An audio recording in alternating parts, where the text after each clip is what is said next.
jeunesse de France, et à travers elle, à tous les Français, pour les convaincre du nécessaire changement, de l'indispensable alternance, de la victoire, celle que nous attendons depuis si longtemps et qui est là, à notre portée, dans quelques mois. Je salue Lauriane, qui a accompli un travail remarquable. À votre tête, il m'a convaincu de la mettre à mes côtés pour la suite du parcours. Je veux féliciter Thierry pour sa présidence.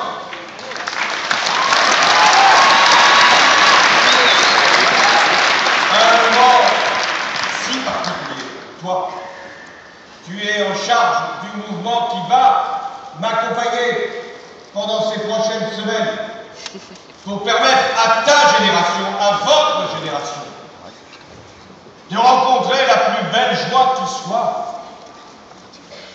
celle du changement, celle de la victoire, celle de l'espérance, comme en 1980 pour ma génération.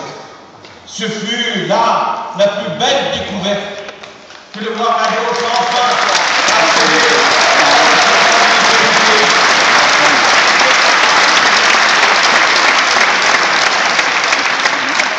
Je suis, mon cher Roland, de nouveau à Strasbourg. Ça devient une habitude, un passage obligé. Et j'ai cru comprendre d'ailleurs que d'autres visites s'annoncent. Je pense même qu'il va y avoir bientôt encombrement. Soyez fiers, Strasbourg est une des capitales de l'Europe. Elle est le siège du Parlement européen, chère Catherine. Et vous savez combien je suis attaché à ce que ce siège reste ici, à Strasbourg.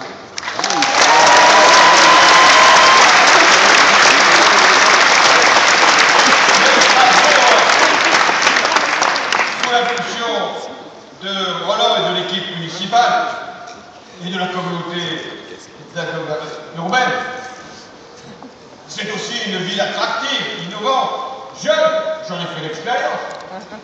Circuler à pied à Strasbourg pour le candidat que je suis était un plaisir que je voudrais vous faire partager, tant l'accueil me fut plus que cordial.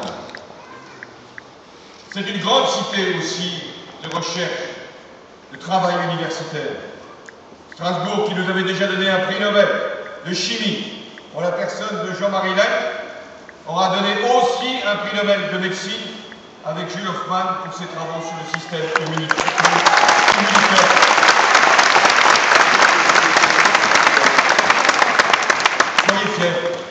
Soyez fiers de votre ville, soyez fiers des chercheurs, des universitaires qui éclairent le chemin du progrès. Je suis ici devant vous pour vous tenir un langage de vérité, d'espoir, de mobilisation. La vérité, vous la connaissez. Votre génération est lucide.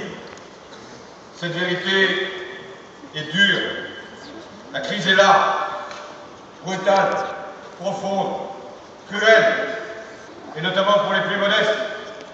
Elle a son cœur en Europe, plus précisément dans la zone euro, qui est elle-même au centre de la tourmente et dont la France n'est pas épargnée, et comment le serait-elle, tant elle a été gérée depuis trop longtemps par des gens sans sérieux, sans clairvoyance et sans justice. Mais aujourd'hui, notre continent fait face à un des plus grands défis qu'il ait eu à connaître depuis la Seconde Guerre mondiale. Ses acquis sont menacés, sa monnaie est attaquée, sa croissance est affaiblie, ses solidarités sont mises à mal, sa capacité même de décider est mise en question. Un directoire franco-allemand s'est érigé tant bien que mal. Et dans le sauve qui peut, intervient pour colmater les brèches, sans cesse plus béants, faute de disposer des outils nécessaires, des ressources financières suffisant pour vaincre la spéculation. Et c'est maintenant vers la Banque Centrale Européenne que chacun se tourne, faute de mieux, terrible, aveu d'insuffisance pour ne pas dire de puissance. Le spectre des agences de notation est agité entre la plupart des États souverains jusqu'au point de mettre en cause leur propre souveraineté dans la composition de leur gouvernement. Bref, c'est le modèle européen qui se déconstruit sous nos yeux. Vous, jeunes, vous êtes nés avec l'Europe. Vous l'avez toujours connu. C'est une évidence.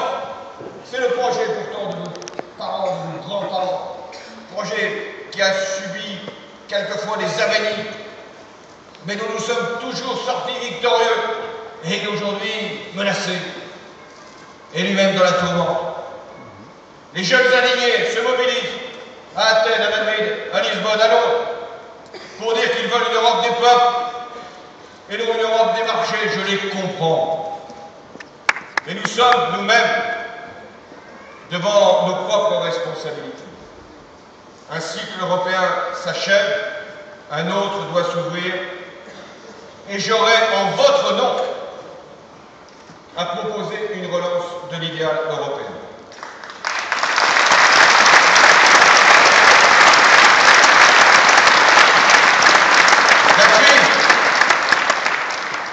Nous oblige à faire des choix, non pas tant sur le fédéralisme que sur son contenu.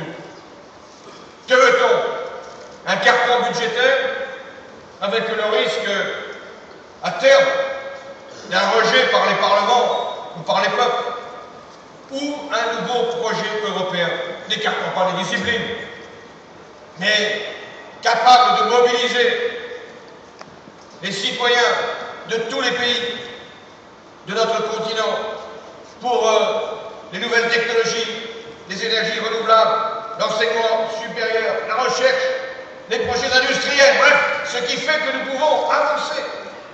C'est la logique d'un premier cercle, d'une avant-garde qui devra saisir cette opportunité de proposer à ce noyau dur-là la force nécessaire pour donner confiance. Une monnaie n'est rien sans une autorité politique, sans une perspective justifiant le dépassement des intérêts, des frontières, des enjeux. La seule réponse face à la volatilité des marchés, c'est la force de la démocratie.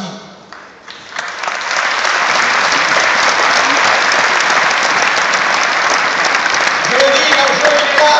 La politique doit être plus forte que les marchés. Voilà de ce beau projet, né depuis des décennies, de nous faire un continent de paix et de solidarité. Chaque génération a fait avancer l'Europe. À vous, et c'est votre rôle historique, de vous battre maintenant pour lui donner un sens, ou alors vous serez la première génération depuis l'après-guerre à vivre une dilution même de l'Europe. Je suis venu vous dire la vérité. Sur la crise aussi qui harasse notre pays. Elle a des mots. D'abord la désindustrialisation. 400 000 emplois ont été perdus ces 5 dernières années. Des plans sociaux sont annoncés, on les cache, convoquant là les dirigeants d'entreprise à l'Élysée, comme si ça empêchait là la dure réalité pour les ouvriers. Qui a vu les images de Gandrange sait maintenant ce qu'il faut penser de la parole du président sortant. Cette réalité-là de la désindustrialisation, elle menace notre avenir si nous n'y mettons pas un terme. Et puis il y a la dette, 1500 milliards d'euros, 500 milliards depuis l'élection de Nicolas Sarkozy, avec 75 milliards de recettes fiscales qui ont été perdues par des canaux fiscaux par ailleurs contestables. Ce fardeau qu'il nous a infligé contraint le président sortant en fin de mandat à faire le contraire de ce qu'il avait engagé au début, comme si sa nature était de changer en permanence. Changer pour mieux rester lui-même, c'est-à-dire inconstant, incohérent et en définitive impuissant face à la crise. La dette, mon devoir, sera de la réduire. Pour ne pas vous en laisser la charge, il y faudra de l'intelligence. Pour ne pas pénaliser la croissance de demain, il faudra du courage. Pour demander l'effort, il faudra de la durée pour montrer une vision. Mais les sacrifices, s'il faudra en demander, ils seront dirigés vers ceux qui ont le plus et le plus reçu depuis trop d'années. La réforme fiscale en sera l'instrument. Et j'entendais que les pouvoirs actuels voulaient lutter contre la fraude. Belle idée. Et je la partage. Mais regardons la fraude qui se trouve du côté des paradis fiscaux, des secrets bancaires, de la dissimulation des revenus et des fortunes.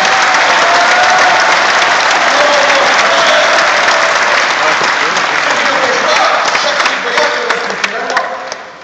Enfin, il y a ces inégalités terribles, qui minent notre cohésion nationale. D'un côté, la diffusion de la précarité et de l'autre, la protection des privilèges. Eh bien, c'est ce mur-là qu'il faudra abattre, chers amis. La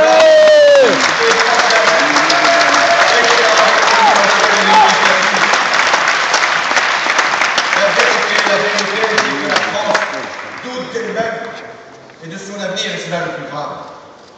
Alors que chaque génération avait la perspective de connaître une vie meilleure que la précédente. Le mouvement s'est inversé. Les jeunes, vous, s'attendent à connaître un destin plus difficile que leurs propres parents. Difficile pour se former, difficile pour travailler, difficile pour se soigner, difficile pour se loger, difficile pour tout. Un jeune sur 4 de notre pays vit en dessous du seuil de pauvreté. Comment l'accepter? Un jeune de moins de 25 ans sur 4 est au chômage. La moitié des moins de 25 ans dans les quartiers populaires est également sans emploi. 150 000 jeunes sortent chaque année du système éducatif. Et la mobilité sociale, qui avait été le ferment de notre promesse républicaine, s'est inversée. Il est plus difficile aujourd'hui à un fils d'ouvrier ou une fille d'ouvrier d'accéder à l'université ou aux grandes écoles qu'il y a 30 ans. Alors, quand la République ne respecte pas sa promesse, ce ne sont pas les jeunes qui sont défaillants, c'est la République. Et c'est pourquoi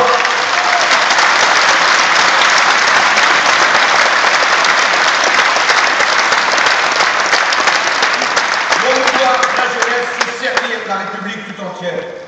C'est ce combat, c'est cet enjeu que je propose à tous les Français comme ce qui doit nous unir, pour nous dépasser, ce qui doit nous rassembler, pour nous élever, nous remettre en mouvement, retrouver la fierté de notre histoire, la force de notre présent et la confiance dans notre avenir. J'ai choisi de mettre la jeunesse au cœur de mon projet présidentiel.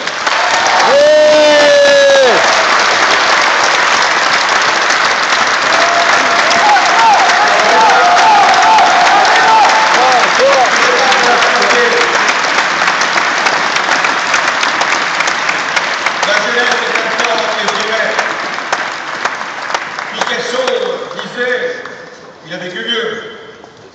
Picasso disait qu'il fallait beaucoup d'années pour devenir jeune. Je ne m'adresse pas à vous, jeunes de France, par mode ou par calcul. J'ai trop de respect pour tous les âges de la vie. Merci. Ce n'est pas non plus parce que je crois que la jeunesse serait d'un bloc, allait traverser aussi de multiples inégalités. Mais parce que la jeunesse est au cœur de la cohésion sociale et nationale. Et parce qu'au moment où, avec beaucoup de lâcheté, nous transmettons aux générations futures nos dettes, voire même notre planète, Eh bien, la jeunesse est pourtant notre seul capital. Sa réussite sera la nôtre. J'en fais donc la grande cause de cette élection. Je veux renouer la promesse républicaine, le rêve français, celui qui permet à chaque génération de vivre mieux que la précédente. Ce sont les forces de la jeunesse qui ont aujourd'hui l'histoire de mouvement. Ils avaient moins de 20 ans, ceux qui, à 20 000, ont sauvé la République.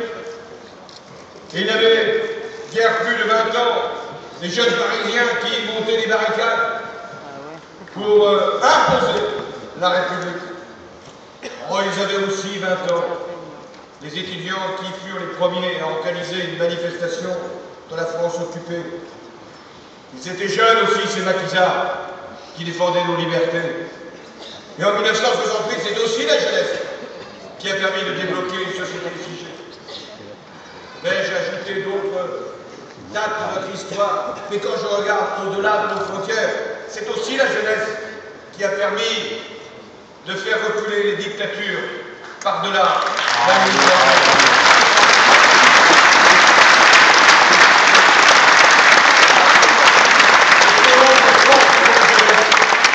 Que j'appelle à se mobiliser pour le changement. Le rêve. J'entends la droite déjà se bosser. Comment vous faites rêver au moment où il y a la crise? Comment peut-on promettre du rêve? Mais le rêve, c'est tout simplement la réconciliation avec notre histoire. C'est d'être nous-mêmes. C'est de porter là le message que les plus anciens nous ont livré, qu'il est possible d'avancer, que le progrès est à portée de main, que l'égalité humaine va nous conduire. Le rêve n'est pas inaccessible. Ce n'est pas un rêve décevant ou un rêve affaiblissant, comme disait Jaurès. C'est une action à conduire. C'est une raison à éduquer. C'est une justice à retrouver. J'ai la conviction profonde que la clé du redressement se trouve dans la jeunesse. C'est en s'adressant à elle que nous rassemblerons tous les Français autour d'un destin commun. Moi,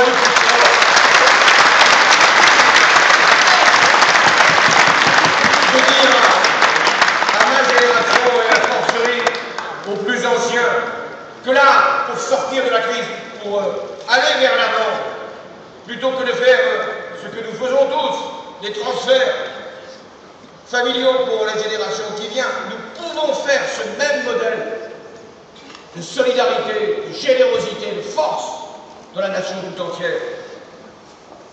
Le projet que je présenterai aux Français sera fondé sur 3 grands engagements.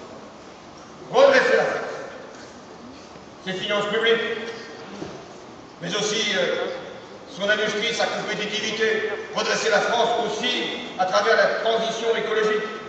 Ce sera le premier engagement. Le second, c'est de restaurer la justice fiscale, la justice sociale, la justice territoriale.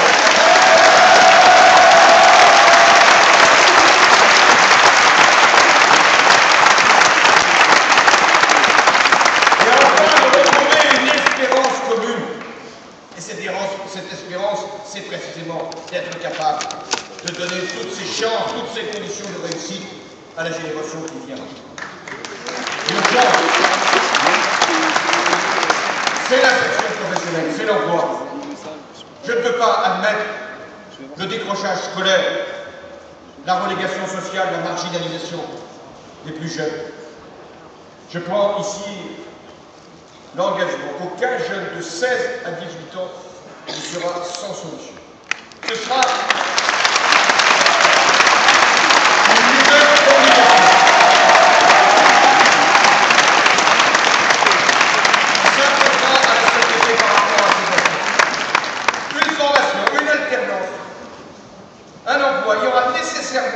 réponse à chaque situation individuelle. Et s'il n'y en a pas de service civique qui pourvoira, d'une certaine façon, c'est aussi une manière d'appeler à la responsabilité individuelle et collective. Au-delà de 18 ans, c'est la construction d'un parcours d'autonomie qui sera proposé.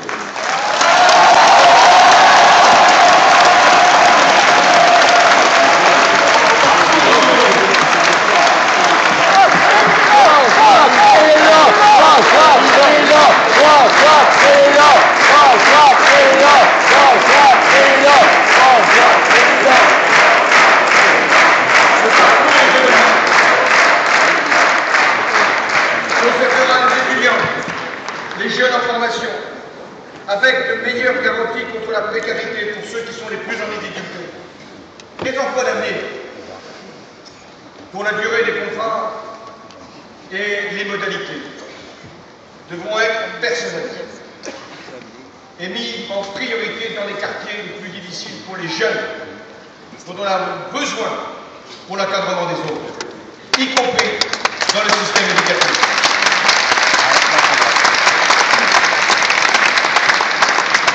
On me parle là aussi de coûts, et on a raison, au regard de l'état de nos finances publiques. État dont les actuels gestionnaires du pays sont responsables. Aujourd'hui, un jeune sur quatre est en emploi aidé. L'intérim et le CDD sont désormais la seule condition pour les moins de 25 ans, voire même les moins de 30 ans, pour entrer sur le marché du travail. D'où mon idée du contrat de génération. Belle idée qui consiste à inciter puissamment les employeurs à garder les seniors dans l'emploi pour qu'ils puissent accéder le moment venu à une retraite digne et en même temps à embaucher des jeunes en CDI, permettant ainsi la transmission des savoirs, des savoir-faire entre les générations dans l'entreprise. C'est une belle idée. Et en commun avec les jeunes et à la communication des plus anciens. Le dispositif qu'il faudra bien sûr négocier avec les partenaires sociaux et regarder son application branche par branche. Ce n'est pas un effet d'aubaine, il ne coûtera rien de plus que les exonérations de cotisations sociales, 23 milliards aujourd'hui attribués sans aucune contrepartie. Eh bien nous dirons que pour que les entreprises puissent continuer à bénéficier de ces exonérations de cotisations sociales, il faudra aussi passer pour une part par le contrat de génération.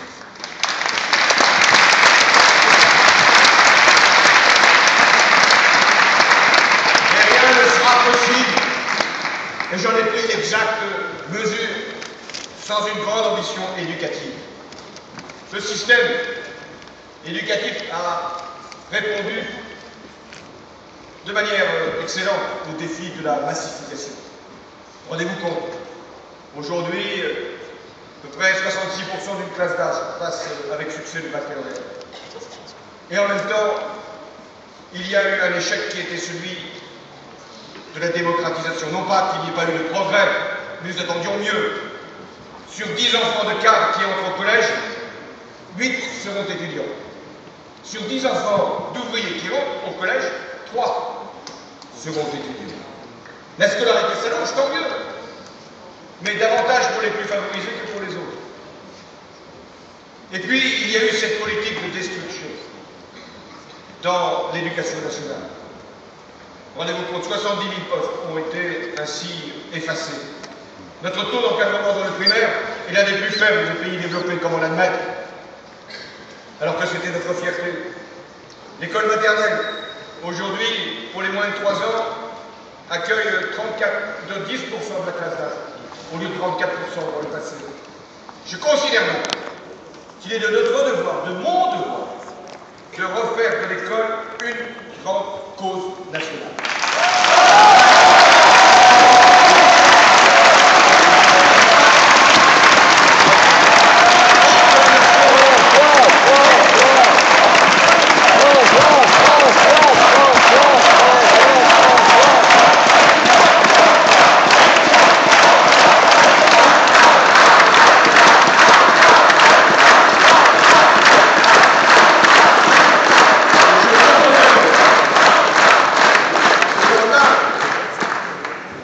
De la victoire. Une loi programme sur 5 ans élaborée après concertation avec les syndicats, les parents d'élèves et les grandes associations. Parce que je considère que c'est un investissement. C'est une condition de la réussite personnelle, de la promotion sociale et en même temps de l'excellence productive pour le pays. Les coûts de l'échec scolaire sont considérables. Les corrections qui interviennent plus tard sont très chères. Et donc, il faut intervenir au plus tôt. J'ai annoncé que dans ce cas, et avec des contreparties, en matière de réforme du système éducatif, 12 000 postes seraient ouverts chaque année pendant 5 ans.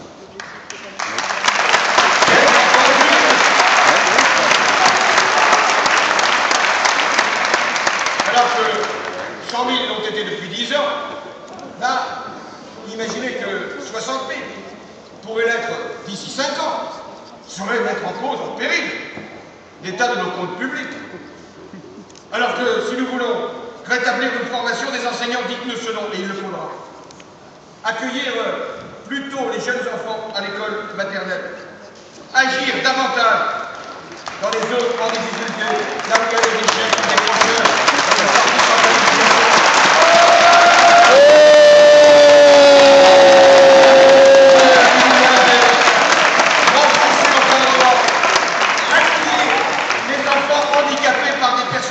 Professionnels.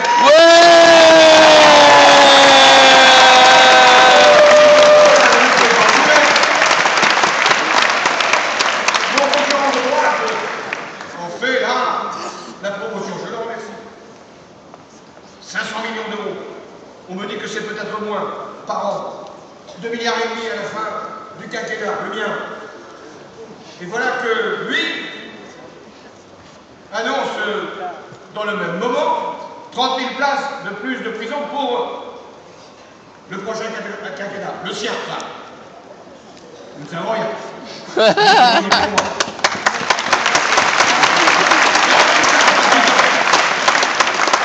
C'est 3 milliards d'investissement et 1 milliard de fonctionnement, le milliard de fonctionnement chaque année.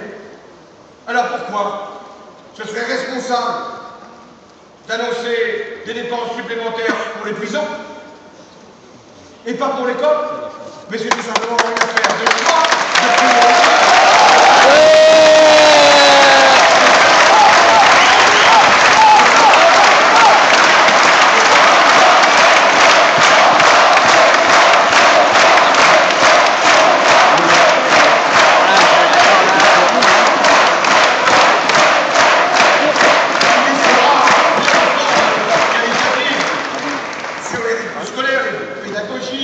Le métier d'enseignant, et nous avons travaillé, j'ai demandé à Vincent Payon qui est là, de faire en sorte de rencontrer l'ensemble des acteurs du système éducatif.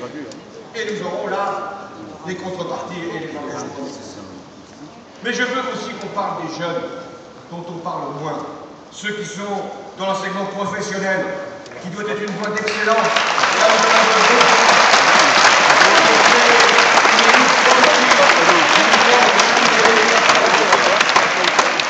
Il y a l'avenir, c'est-à-dire l'enseignement supérieur et la recherche.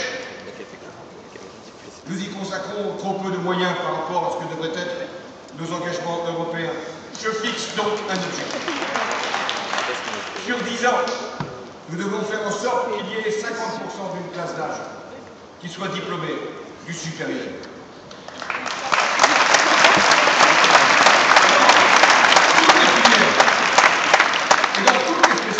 Et notamment industrielle, technologique, professionnelle. Il faudra sûrement, là encore, résoudre le problème du premier cycle, qui est souvent un parcours d'échec, relier davantage le secondaire et l'université, permettre un meilleur accueil pour les étudiants, rapprocher les classes préparatoires, les grandes écoles et les universités, sans nier la spécificité de chacune.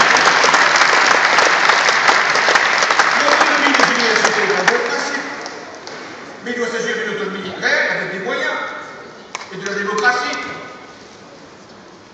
Et c'est pourquoi je proposerai une réforme de la loi, LRU, pour que l'autonomie ne soit pas une mise en compétition des universités, mais au contraire, une coopération.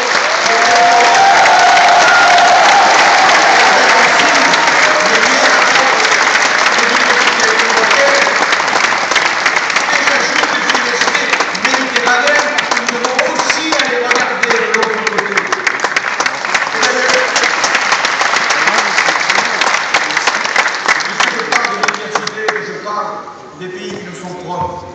Je ne peux pas admettre, non pas pour des raisons de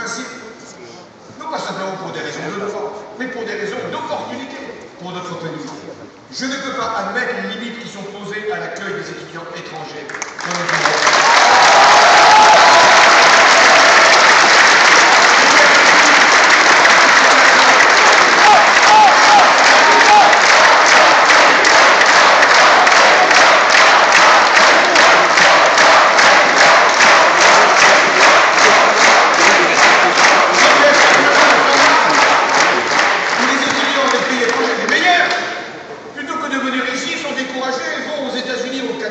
Où on leur fait grande place.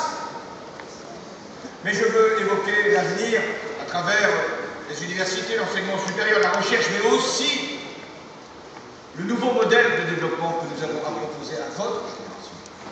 Vous allez vivre la transition écologique, énergétique. Vous allez vivre et vous allez même exiger la diversification des sources d'énergie.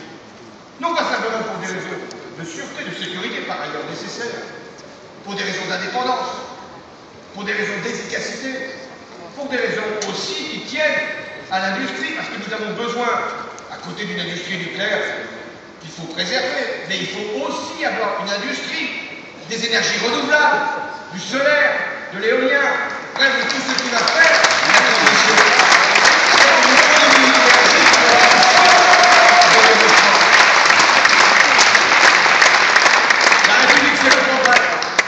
C'est la transition d'un mode de production à un autre. C'est l'investissement dans la jeunesse, dans le savoir, dans la connaissance. La République, c'est l'égalité, la dignité, la laïcité, ce combat n'est pas achevé. Les libertés restent à conquérir. Il y a tant de conservatisme. D'ailleurs, il y a tant de conservateurs. Enfin, ils ne sont pas forcément majoritaires. Nous allons vérifier bientôt.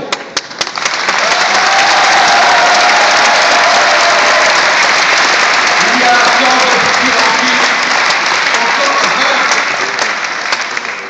Et nous n'en avons pas terminé. Non pas nous, militants politiques, non pas nous, élus de la République, mais nous, avec les associations, les ONG, les citoyens qui se mobilisent. C'est notre mission particulière, et notamment pour ceux qui me concernent, de traduire les espérances, les attentes, les exigences en actes, et les principes et les valeurs auxquels nous sommes attachés en loi. C'est pourquoi je prendrai l'initiative de saisir le Parlement d'une grande loi sur l'égalité. L'égalité entre les hommes et les femmes, notamment en matière de salaire.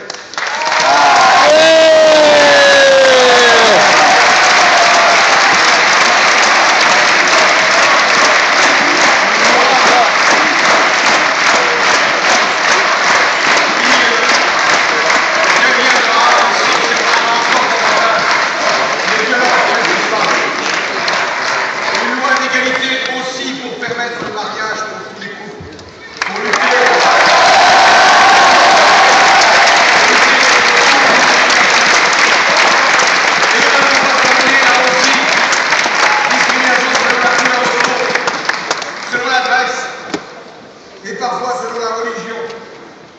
Je n'aurais pas besoin de préciser par je ne sais quel qualificatif le mot de laïcité. Il se suffit à lui-même.